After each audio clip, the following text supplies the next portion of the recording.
ফুফাতো বোন আরশির সাথে বিয়ে ঠিক হয়ে আছে আমার। আর কদিন পরই আমাদের বিয়ে হওয়ার কথা।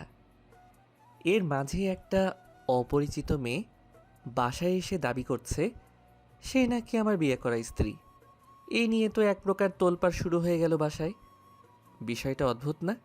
হুম, আমার কাছেও অদ্ভুতই লাগছে। যে মেয়েটাকে আমি চিনিও না সে নাকি আমার বিয়ে করা বউ। হ্যাঁ, এটা হয় কি করে? হ্যাঁ, জব। সন্ধ্যায় কলিং বেলের শব্দে দরজা খুলে মা দেখে কালো বোরখার সাথে কালো হিজাব পরিহিত একটা মেয়ে দরজার সামনে দাঁড়িয়ে।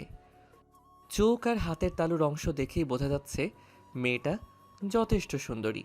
মা দরজা খুলতেই মেয়েটি সালাম দিয়ে বলে ওঠে, এটা কি হৃদের বাসা? মা খানিকটা কৌতূহল নিয়ে বলে, হ্যাঁ, কিন্তু তুমি কে? আমি হৃদের স্ত্রী। মা এবার খানিকটা চমকে বলে, কি সব বাজে বকছো? হৃদ এখন অবধি বিয়েই করেনি। আমাদের গত মাসেই কোর্টে বিয়ে হয়েছে আন্টি। আচ্ছা, আপনি হৃদের কি হন? আমি ওর মা। তাহলে তো আমারও মা। আপনাকে একটু সালাম করি। বলেই মেয়েটা সালাম করতে গেলে মা তার হাত ধরে তাকে উঠিয়ে বলে, এই মেয়ে দাঁড়াও, তখন থেকে কি সব বাজে বকে যাচ্ছ? সত্যি করে বলো, তোমার উদ্দেশ্য কি? মেয়েটা এবার খানিকটা বিষণ্ণ মনে বলে, বাসা থেকে আমার বিয়ের কথাবার্তা চলছে আন্টি। আমার হাজবেন্ড থাকতে আমি কেন আবার বিয়ে করতে যাব? তাই আমি বাসা থেকে পালিয়ে একেবারে হৃদের কাছে চলে এসেছি।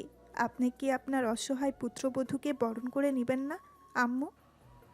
তখন আমার ছোট বোনও এসে মায়ের পাশে দাঁড়ালো। কৌতূহলী দৃষ্টিতে মায়ের দিকে চেয়ে বলে, কি হয়েছে আম্মু? মা খানিকটা বিরক্তিকর ভাবে বলে, আর বলিস না, এই মেয়েটা তখন থেকে আবোল তাবোল বকে আমার মাথা খেয়ে ফেলছে। বলছে নাকি হৃদের বউ। এবার আমার বোনও চোখটা বড় বড় করে মেয়েটার দিকে তাকালো।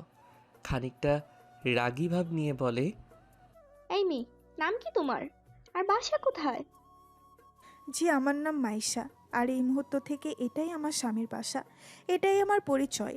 আচ্ছা, আপনাদের বিশ্বাস হচ্ছে না তাই তো?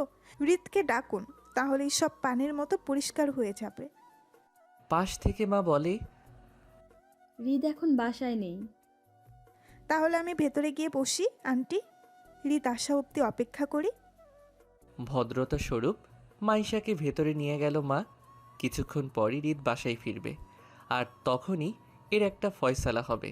ভেতরে এসেই মাইশা নামের মেয়েটা সোফায় বসে আছে চুপচাপ।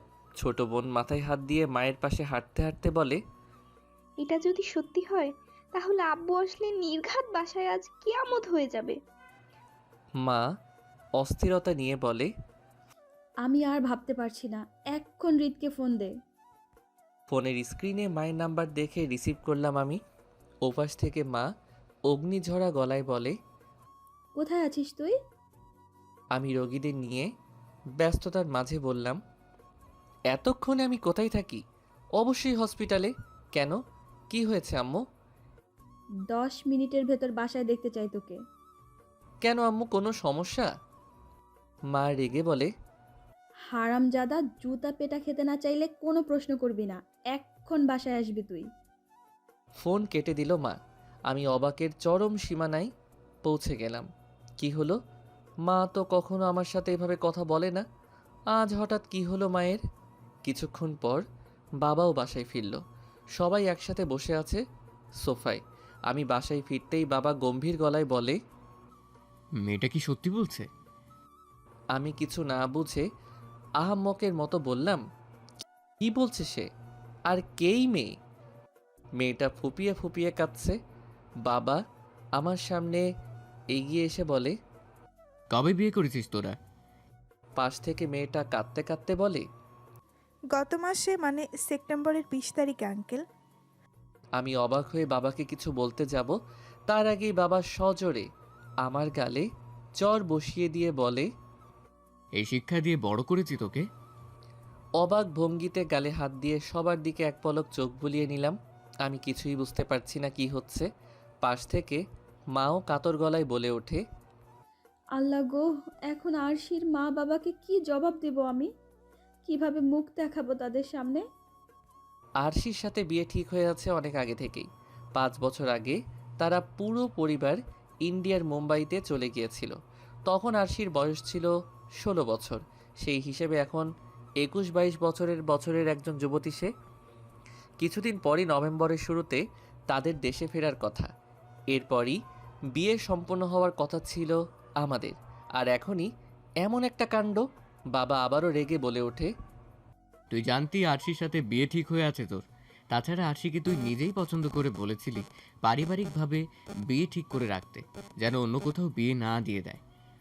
তোর খুশির জন্য আমরা সেটাই করলাম। আর এখন তুই কিভাবে পারলি এমন একটা কাজ করতে? এখন আরশির পরিবারের কাছে আমার মান সম্মান কতটুকু থাকবে তা বুঝতে পারছিস? তাদের কাছে আমরা কতটুকু ছোট হলাম। সবাই ক্ষিপ্ত দৃষ্টিতে আমার দিকে চেয়ে আছে। আমি আবারও বললাম, বাবা আমি সত্যিই মেয়েকে চিনি না। এই আপু, সমস্যা কি আপনার? প্যাচ লাগিয়ে এখন চুপ করে আছেন কেন? মানে কি এসবের? মেয়েটা এখনও চুপ করে ফুপিয়ে কাঁদছে। বাবা আমার গালে আরও একটা চট দিয়ে বলে। তখনই মেয়েটা আবারও কেঁদে বলে, তুই এই মেয়েকে না চিনলে সে কি বাসা থেকে একেবারে পালিয়ে তোর কাছে চলে আসে? দেখেছেন আঙ্কেল কিভাবে মিথ্যা বলছে সে? এত বছর আমার সাথে রিলেশনে থেকে গত মাসে বিয়ে করেছে, আর এখন বিপদে পড়ায় আমাকে ছুঁড়ে ফেলে দিতে চাইছে। স্বার্থপর কোথাকার। মেয়েটার কথা শেষ হতেই আমার ছোট বোন ও তার সাথে তাল মিলিয়ে বলে, ঠিক এমন কিছুই হবে। এটাই আজকালকার বেশিরভাগ ছেলেদের স্বভাব। বোনের মির্জাফরি দেখে তার দিকে তাকালাম আমি। রাগান্বিত গলায় বললাম, ওয়েট কর, তোর চুল ছিঁড়ে বাতাসে উড়াবো আমি। পুরো বাড়ি জুড়ে যেন একটা ঝোড়ো হাওয়া বয়ে যাচ্ছে। এর মাঝেই হাতে থাকা ফোনে একটা মেসেজ আসলো। দেখি আরশির মেসেজ।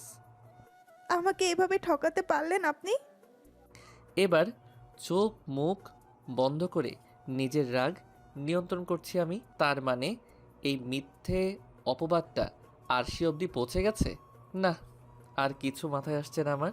আর মাইশা নামের মেয়েটা এখনও সোফায় বসে ন্যাকা কান্না কাঁদছে।